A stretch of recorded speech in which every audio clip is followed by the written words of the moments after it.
I watched The Revenant. No, how was that? It's good. It's really, really good. I like Birdman better. Okay. Only thing is that the cinematography is really well done. Leonardo DiCaprio is amazing. I don't think he deserves the Academy Award from what I've seen because the movie is very one note. It's basically a revenge plot, the whole film. Okay. It's Gravity, but in the frontier world. Like, yet another thing happens, and yet another thing happens, and yet another thing happens for him to get to the end point. And it's really well cut. The cinematography is beautiful.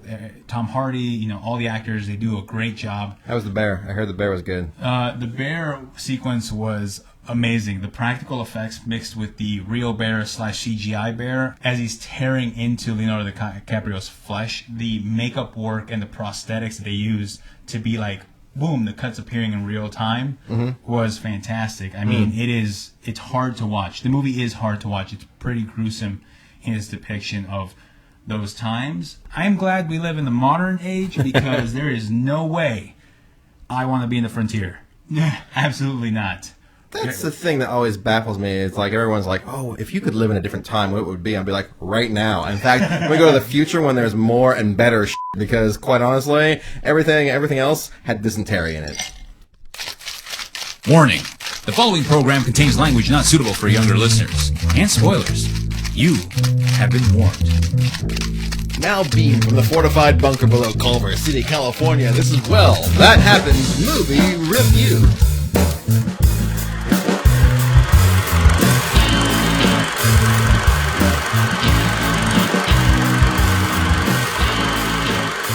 So we watched a movie this week. That is great. Yeah. Joe, what was the movie? This was your pick, so... That was my pick. It's called Dark Was the Night. Stars Kevin Durand as Paul Shields and Lucas Haas, who you might remember from Witness, who I'd forgotten was from Witness until I was watching the movie going, this guy looks familiar. He's a little boy in the Harrison Ford film? He was the little boy in the Harrison Ford film. I just always picture him, ever since then, with a big giant black hat. That makes sense, yeah. Huh. And so when I just thought it was really cool watching that guy all grown up. Yeah. And he's his deputy, Donnie Saunders is his name. I don't know if they ever even used his last name in the movie. Directed by Jack Heller, who also produced the movie I would like to have picked, but Todd wasn't going to be here, Bone Tomahawk. And I want to save that for when Todd can watch it too, because that is it's Kurt Russell and it's a Western. That's all you need to know. I don't think I'm on board. I saw the trailer for Bone Tomahawk. Oh, did you? See, the trailer spoils a couple of the scenes, though. I watched, I think, the teaser one, so I didn't spoil too much. Teaser might be okay, but there's one full trailer, the one that's on the Blu-ray that I watched after I watched the movie, thankfully, that there are a couple scenes in the movie that I would have totally, no surprise there, because it was in the trailer. Yeah. So, I'm completely sold on it because I watched or listened to Cinema Jaw, another podcast. They were doing a whole section about it, and I'm sold because of that. I haven't seen anything about it. I don't know what it's about. All I know is it's called Bone Tomahawk, so I'm excited. Kurt Russell's in it. It's a Western. Yeah, that's all I knew when I watched it. Anyway, but we're talking about Dark Was the Night. Yeah. Forget about that.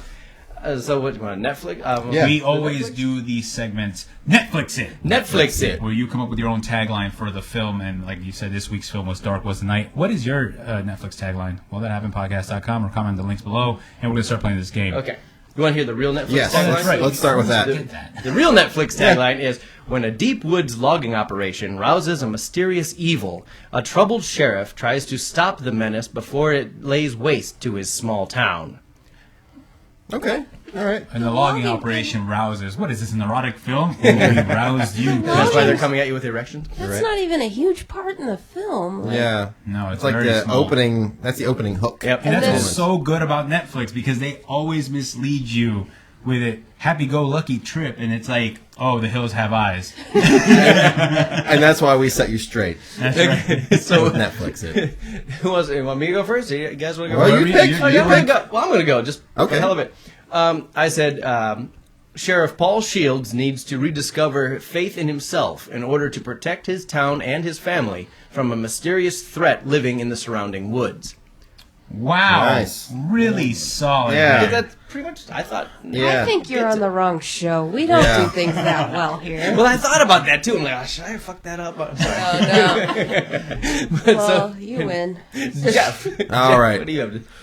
Poor man's Christopher Walken tries to play Agent Mulder as in a low-budget X-Files film about a monster coming to terrorize a town with footprints.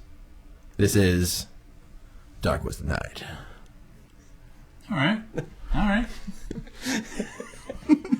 like the Christopher Walken reference. Thank you. I mean, he looks kind of like a poor man's Chris Walken. He doesn't have the voice, but he's kind of got the look. I don't know. He does. I hadn't thought of that till you mentioned it, but I'm going, that's cool. Yeah. And Sam? All right. The guy from Walking Tall plays Sheriff, I forget his name, in a movie where the same 5 extras look at him as in, what's going on in this town? There's footsteps everywhere. I can't sleep, while his boy keeps asking him, are you going to get back with Mom? In this movie that takes forever to get to the point. This was Dark Was the Night. Nice. Well done. And Haley, you're up.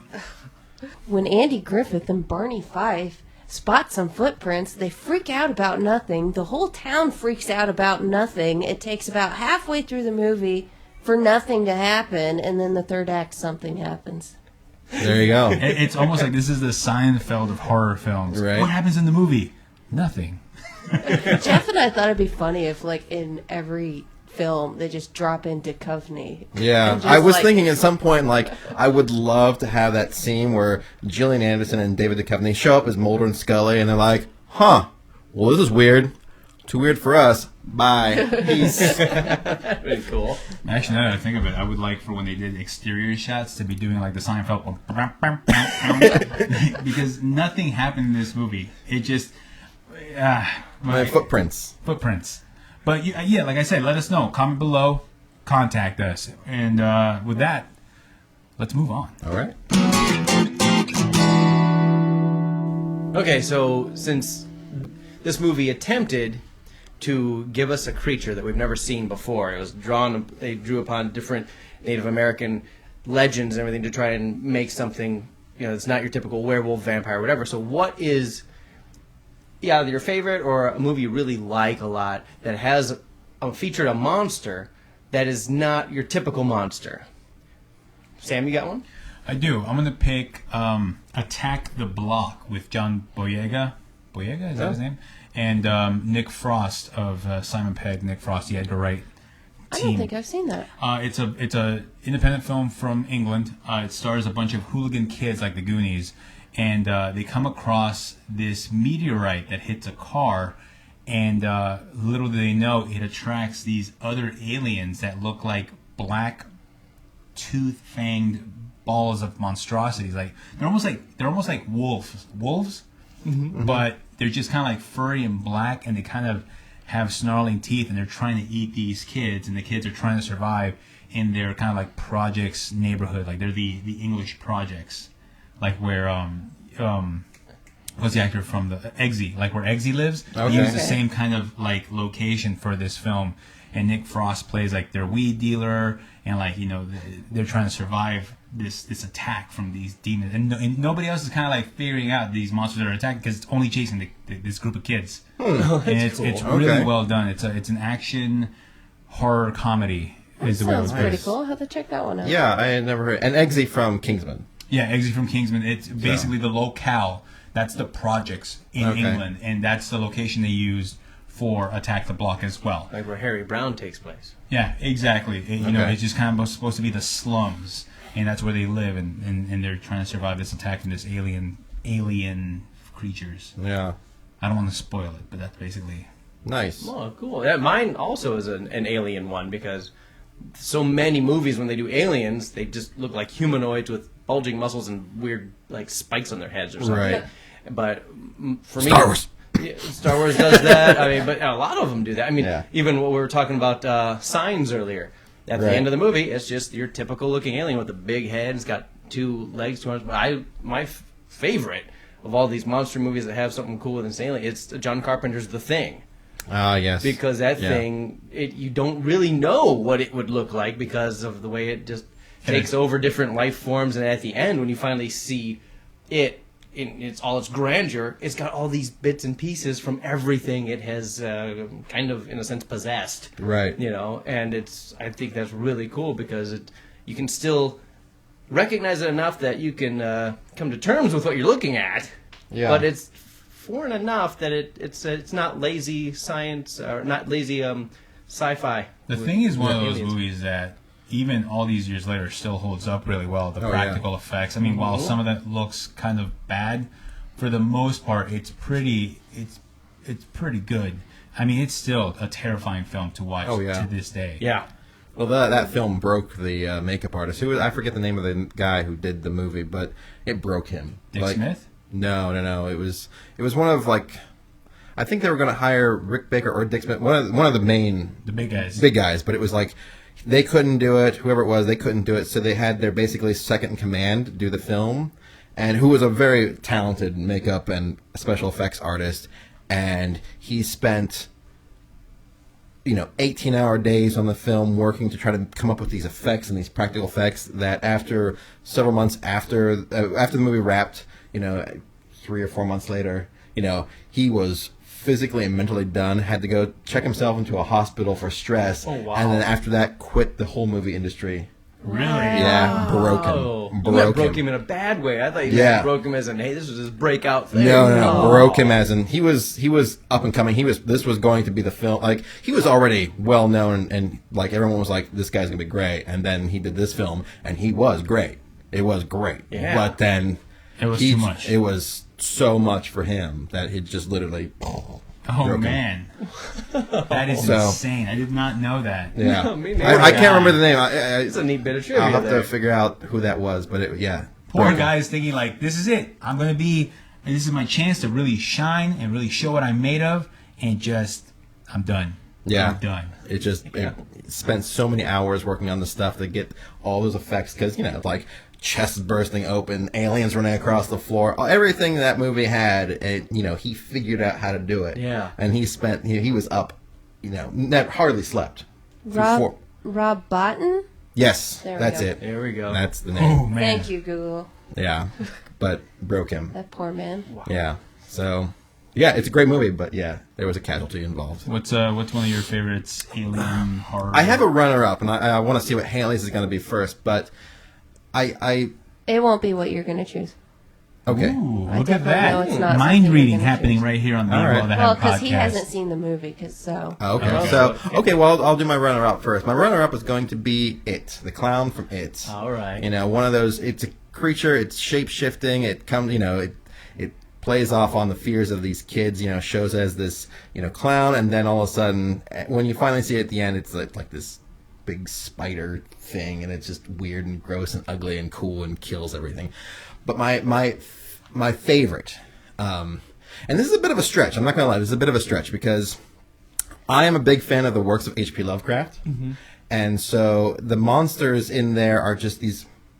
They're more in the ether, Cthulhu and some of the other creatures, the old ones, the great ones, they more invade the mind. So, and the movie I think that best portrays that is John Carpenter's In the Mouth of Madness.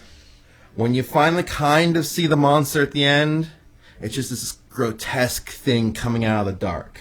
But throughout the rest of the movie, it's just Sam Neill's character just kind of going crazy. He's in this town, and he just keeps going, and you can tell where the monster's just reaching out through space and time to make this madness happen. And when you finally do see it at the end, it's just like this weird, just amalgam of things, and it's just maddening. And that's what I think is cool. It's just the thing that basically lives in an other dimension, and it can reach in just to anything that even comes close. It just goes mad, and I think that's cool. That's really So- cool. We have 2 votes for John Carpenter, Yeah, too. Haley, yeah. what's your favorite John Carpenter? Well, Halloween, but we're not doing that today. You're right. I'm going to go with, for my odd monster film, is actually a short done in Creepshow, starring Stephen King, where this meteor crash lands and it opens up, and Stephen King's this very simple-minded man, and remember that one. he touches the goo that's in the meteor, and it starts, the goo in it starts growing this grass everywhere. Well, because he touched it, it starts growing on him and on his mouth because he stuck his fingers in his mouth. I And just remember the ending of that story. yeah, we're not going to go No, into no. that part, but because Jeff has not seen it, but I will say that's a solid choice. Yeah. Because Yeah, it is. that terrified me as a kid. The one that terrified me, I don't remember which one it appears in, Creepshow 1 or 2, but it's where the woman is having the affair on her husband. She runs over the hitchhiker. And I she think that's decides, true. instead of stopping, They keep going. helping him out, she keeps going, and he just starts like appearing on her trip home, and he's just like, "Thanks for the ride, lady. Thanks for the ride." And that terrified the hell out of me, especially when she gets into the garage door closes, and you hear the voicemail her husband's leaving at the house saying like, "I'm going to be late getting home. Somebody just hit a hitchhiker on the road, and I'm here helping him out. I'm going to try to get him some help." And she's getting killed by the spirit of this hitchhiker. And you're just like, mind blown. Wow. I love Creepshow. Oh, it's so You know what's good. funny, Haley? Great. Yeah. That I'm so happy you mentioned that one because to this day, and at least on a weekly basis, because of that episode, because it was a line of Stephen King's, I go, well, I'll be dipped in if that ain't a meteor. I love that one. It's so good. And what's one of your favorite odd monster horror characters? Let us know. Comments below or wellthathappenedpodcast.com. We'd love to hear from you. And with that, let's move on. Intro it or set it up? That's you. Oh, it's me? Okay, well, I guess it's... Hey, this is the first time I've done this, right? It's all right, man. You're doing well. You're doing Okay. very well. All right. Anyway, so this is question time. I have 10 questions plus a tiebreaker. All right. So- All right, so question number 1. Okay. How did Tim die? Jeff. Jeff. Slipped and fell in a kiddie pool. Drowned, basically. Which I totally called it. I didn't. You did. I didn't call the exact way because I said he fell through the ice and Yeah. probably drowned. But no, You did call it I drowning. did call it but drowning. Hey, there There go. was a period of time where I fell asleep for like 5 minutes in this film, so I am... You missed every question that Yeah, you yeah, just there- asked. Every all question. of these questions It was are during the right period of time in where I there. felt they were going to expose Tim's death. So I'm like, that doesn't sound familiar to me at all. Who the hell is Tim? Okay, well then you're not Well, going then to you slept through a lot because that's all they kept Tim asking. was the best character. Oh, I bet. Tim was a I good bet. character. Anyway, so what kind of fruit is in the kids' cereal? Haley, Haley? Jeff. marshmallows. Yep. Jeff, but she doesn't get it, but she got it. Damn. Okay, 3. What was the name of the town? Sam. Jeff. Oh. Sam. It was, Tanner's End. Haley, Haley? Manitok. No, it was like, crap, now I can't remember it. It wasn't Knobs Hill because that was the name of the other town. It was like Miner's Wharf. No. It was Mayberry. Maiden Woods. Maidenwoods. Close. Damn. Okay. Number 4. Okay, the bartender, Earl, tells a story about his grandmother, tells the legend that his grandmother told him. From what Native American nation is his grandmother? Sam. Sam. Sue. Nope. Haley, Haley? Cherokee. Nope. Pawnee. Close, but nope, it's Shawnee. Shawnee. Oh, crap. Pawnee is the town from Rex and Yeah, Parks and Rec. Well, see, here's the thing. I was watching the other day. I started watching Ken Burns' The West, and they talked about the Pawnee Nation in there, and so it was stuck. Anyway, Yep. whatever's. And that grabbed my interest because I was in Blue Jacket for 2 years, which, long story short, it's an outdoor drama play about the Shawnee Indians. And so I played a Shawnee Indian for 2 summers. Oh, white man casting the brown person's role. That's Well, real nice. yeah, when no brown people audition, they have no choice. Yeah. So in that sense, it was not racist. Okay, so number 5. I love this. What swear word did Adam say at school? Jeff Jeff? Pecker. Yes! I love that part. That whole part, I'm sitting there going, that is how I would react if Yeah. the teacher told me Yeah. Okay, number 6. Why did the creatures migrate? Sam. Jeff. Oh, well, that was Sam. Sam? They migrated because of the logging that pushed them out of their territory. Yep. I got one. Yes, you did. Okay, number 7. From what city did Donnie come? Sam. Sam? New York City. Yes. New York City. New York City. That's how they all reacted. Number 8. How far south did the creatures migrate? Sam. Sam? 10 miles. Nope. Haley, Haley? 15. A little bit bigger. I'm going to go with 80. It was 90. Oh, crap. $1, Bob. Close without going over. I think I get half point. Just kidding. Number 9. What was the number on the bridle? Haley. Yes? 88. 88.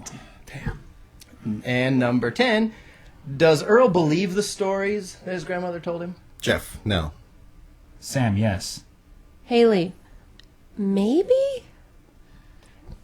The answer he gives is, I shouldn't have put this because I don't know how to judge that, because you're all kind of right, because I'm going to give it to each of you, actually. Because his answer to that is, when he says, do you believe the stories? He says, enough to keep my doors locked. Right. Okay. So, well, you each have 3 then. Oh. So this tiebreaker It really is is. necessary. Wow. This is the first. I'm just saying. This is the first time that there's been a 3-way tie. It's true. Yes! It's always been 2-way, so this is the first. Ooh. This is neat.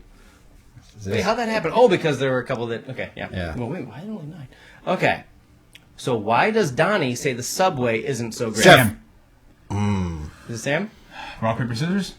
Yeah, because let's say that was like a tie. All right. 1, 2, 3. Jeff gets it. Homeless and pickpockets. Yep. Damn it. Yep. So, Jeff, you have 4, and Haley and Sam each have 3.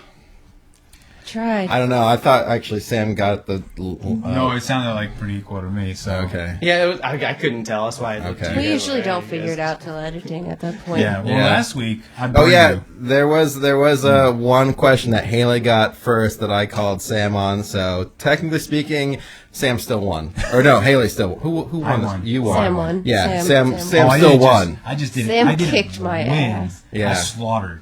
Yeah. So it was. I did what the sponsor should have been doing the whole film. Yeah, it was. Yeah, right. It was a smidge closer last week than it was originally, but Sam still won.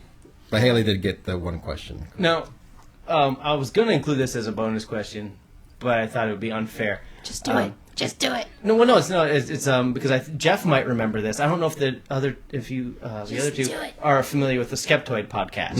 Ooh, no. This movie was inspired by a real event that Brian Dunning covered in Skeptoid. What is it? I don't remember that. I think he called the episode "The Devil's Footprints," and back in 1855, in England, some town, the people woke up and found these weird footprints going all over the town that looked like some kind of slightly familiar animal, but walking in a way that wouldn't make sense, and they never did find out what it was. Right. Pranksters. And so, yeah, probably pranksters, but they never were able to, Yeah. solidify that. So that the writer of this movie said, hey, what if that happened kind of today in some rural town, and what if it really was a monster? I love monsters. Doing the 52 weeks of horror thing. I love monsters. I love horror. It's technically speaking not necessarily how Wendigo would work. It didn't even No. look like that. It wasn't. Yeah. So, And that's where when I came up with the question of, because they tried to come up with a monster no one had ever heard of or seen. Right. Because I just doing research, I wanted to see, because I knew it wasn't really the Wendigo. Right. But it was, and that's when I found out that their intention was to come up with something, and they drew from different Native American legends, kind of glued them together, come up with something totally original. And I have a feeling that, because you know how when they're making these movies, sometimes the CGI is the last part to get added. Yeah. Right. So I have a feeling these guys had no idea what this thing was going to look like. They knew what they wanted it to look like, right. but they didn't have the money for that. And so, like, at that scene near the end, when they're... Because even then, when it's laying there dead, and it's still, and Donnie's going, I shot that thing in the shoulder, and, Yeah. I can't make out what it's supposed to look like. No. It looked like a Looked like turtle. It looked with- like you're- when in Ninja Turtles 2, when they Yeah. decided to come up with a very terrible Bebop and Rocksteady, but it wasn't even that. Even better. I will go one further. Did you guys ever play Donkey Kong Country? Yeah. For the Super Nintendo? It's King K. Rool's Lizard Army. That's what they look like. They look like the Super Nintendo lizard creatures that Donkey Kong has to fight in that game. Yeah, see, and they look very lizard-like, and Yeah. I personally was going... Except for those feet. Those feet. I thought the feet, when they, by themselves, looked cool. Yeah. Okay. It was a neat Those design for the feet. After we figured out why the feet looked the way, and they weren't making the prints that they were pointing Yeah. out. They wouldn't. I Because know. they're like, it's supposed to look like this, but then it all of a sudden has claws, and I'm like, there's no thing to show it has claws. But Yeah. basically, those parts fold under, And Which is a weird way for any animal to walk. it was neat, though. It was neat. However, they kept talking about it had hooves, and even that wasn't even on the actual Yeah. foot. No, yeah, that didn't look like hooves. Because when I was looking at it, I tried to say, well, that part under the foot, that could look like a hoof if that's the only part making contact with the ground. But then how Right. about the points of the claws that were curled over? And I just had to go, I'll forgive that. And with that, let's move on. Let's move Yep. on. All right, so now we're to your favorite part of the film and recommendations. Sam, you want to go? I'll go first. My favorite sequence in this movie was after they shot the King K. Rool's Lizard Man, and he's laying down there in the church, and it's like this like dramatic music, like he won, he kept everybody safe, and he takes everybody out, and Donnie's like, I shot him in the shoulder, like, but there's no, and they realize there's more than just the one. I did like that moment because it was a nice twist. Instead of like, oh, he became a hero, you're like, oh, they're still Yes. and so I like that movie, and I would recommend this film to anybody who's having a hard time going to sleep. You put this bad boy on, and you'll be out in 15 minutes flat. I'm telling you. And it's not, it's not anybody's fault. The budget didn't allow for a good story to be put together with the budget constraints, because they spent it on Luke Haas, Luke Haasmich, and the guy from Walking Tall. Yeah, and Kevin Durant. Durant. They spent their money on that, so everything else kind of fell apart. Like some of the writing, everything was being explained by exposition in this film for me. So, and that's what bored me, because exposition is cool, but this budget was so bad, so tight, that they had to explain everything through exposition. Yeah. And so that's what hurt the film for myself. So yeah, if you wanted to take a nice nap, watch this film. Jeffrey. It's well, the problem is there's not a whole lot of gory scenes. There's not a whole lot of scenes that just really stand out. Because Sam's right. It's a lot of exposition. It's a lot of, there are footprints. There's people walking around in the woods, and there's shadows moving and stuff like that. I think it's either got to be like the very opening hook or the very ending with Sam. But if I had to pick another scene, probably the hunter scene. But I like the hook better, because there's that kind of it's the very beginning of the movie, and then something happens, and there's that. No one went in the wood chipper, though, which made me mad. No one did go in the wood chipper, but at least you see a whole bunch of blood go on a windshield, which always makes me happy. Mm-hmm. So in the hook, so I think that was probably for me one of the best moments, aside from the very end, which Sam just said. So I would kind of hope they would have used practical blood. It was CGI. It was, yeah. Yeah, which is fine. I get it. Oh, yeah, the it's blood was, cheaper to do, but I mean, I would have done just some. It probably would have been cheaper to just get a Syrup? blood launcher and. Yeah, but I think so. I do have to give the movie one thing. I mean, it wasn't the most exciting thing in the world, but at least it was shot well. I thought there was definitely some shots in there that I was like, oh, that was cool, that was nice, that was neat how they did that. But yeah, story wise, horror wise. It was pretty. I would recommend this to, I guess, if you like if you like horror, if you love horror, if you're a big fan of horror, and you just want something easy for the night, almost close to a comedy. I mean, it's not even a comedy, but you're in that kind of mood where it's like, I want something light. I want horror light tonight. Nothing says There you go. comedy Like his kid's dead. Pecker. My boy drowned. Pecker was good. But see, that's the thing. That's the thing. It's like, you still have another kid. You're fine. You're good. Who cares? You still have another kid. What's with us picking all these movies that are really close to Heavy Rain? Yeah, right. Terrible fathers that just lose their kid. Well, when I picked this movie, I'd only seen the trailer. So Yeah. I didn't know. No, you're fine. It's okay. I mean, we all pick bad movies. Todd. No one can disagree with that right now. Todd picks bad movies too. No, just kidding. I like. I have a the feeling movies. we all do. Yeah, we all pick bad movies. Every now and again, you're like, I think this is gonna be great. Yee. I don't know if I picked a bad film, but that's neither here or there. No, I just forget about yours. Yeah, I'm not exactly. allowed to pick movies. Oh, that's aw. right. But you're allowed to pick a favorite part of this one if you have Yeah. one. Well, that was good. That was nice. Wow. Hey, I shooped that. Yeah. That was Not it doesn't quite work. that well. was way better than Jeff's transitions. I'm torn between everybody freaking out over footprints in this movie. Or, okay, no. My favorite part is after the hunter is mauled, and he goes back to the lead character's house, and he's telling him the story. Why is this man not at a hospital? Because his gashes in him are huge, and he should be at a hospital seeking medical attention. What I like is that he survived it, and he's just kind of like, this is important. He's like full on Kylo Ren with this thing, but like He's hitting himself in the face. Like, the things that I like in this movie are the ones that make me sit there and go, why is this happening? Because that makes no sense. Why is he not at a hospital explaining what's happening, or at least at the small town doctor or something? Or why are they freaking out about footprints when nothing has happened?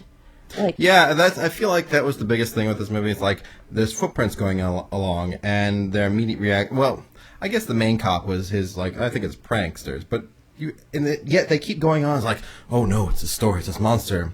There's no evidence of that yet. Yet they keep going with it might be a monster. if somebody spray paints a wall, are they going to be like, oh no, it's a cult? Right. I want to what's see that, other problems. When they mentioned the prehistoric fish, the coelacanth. Yeah, the term was the coelacanth. Yeah. And, They just got Google that week in Wikipedia. Yeah, and they were like, we need to come up with something to help kind of push this story forward. Right. Just tell them about the fish. High-speed internet just got to that town, and somebody was like, I like fishing. And then they found that fish It was on... Donnie from the big city. So I was gonna say it was Lucas who came up with that. So he's like, at least I'm cultured a little bit. Well, and then you that's... stupid small town cop. How dare you not believe me? I'm from New York City. I just thought it was weird that the one guy who hates everybody and is a bit of a dick the whole movie, all of a sudden died. just instantly jumps in and is like, yeah, I'm going to help you. I felt like that was a thing. Oh, Not yeah, enough people you're died. right. That guy. Not enough people died. in He this should have film. died. Barney Fife should have died. No, I don't think Barney Fife should have died. I thought he should have He should have because... gone with that blonde a long time ago. Well, yeah, that's the I'm thing. happy that he's going to. Not Oh, no, because now. remember, they get surrounded by the church, so who knows? Oh no, they're going to beat him. I'm being optimistic because I want him to hook up with her. I think that's why he should die, because he should have hooked up with her a long time ago and didn't, so he missed his chance, and now he needs to be mauled to death. Sorry. I'm sorry. I have a lot of missed chances in my past, Well, so they I'm could've kind of rooting for him. That's all. I mean, when they realized they could have gone back in the basement, just held up there. I mean, there's one choke point right there for those creatures, Right. and you just keep lighting them up with whatever ammo you And got. clearly they are killable, so it's Yep. not like If it bleeds, we can kill it. exactly. Yeah. Although the thing did take a point blank gunshot wound to the shoulder, I don't think that you would survive that. I will say it was pretty badass when Witness Kid was about to be killed, or he thought he was going to be killed, and he whips that shotgun over his shoulder and shoots behind him. Yeah. I thought that was cool. pretty badass. Not very Barney Fife of him, huh?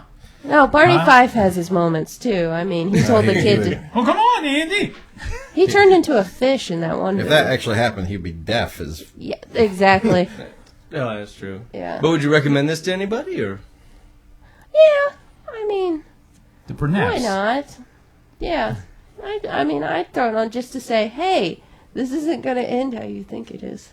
That's a good You have to point. get through footprints, You but want to see people freak out about nothing? You think your life's crazy. Yeah, Here's this. I loved it when he would walk into like the donut shop and people would be like, "Sheriff, what are the footprints about?" yeah, And it's he's like like, "I don't know yet. How do we know their footprints? It could have been a machine. it's Nobody a- went that route. It's a monster." It would have been nice if they did like the Iron Giant, except like it's a robot that is smaller in size because the Iron Giant's way too big. yeah. That would have been cool, though. Oh, man. Well, I guess, okay, so... What was your favorite? My favorite part is weird because it's supposed to be, a horror film.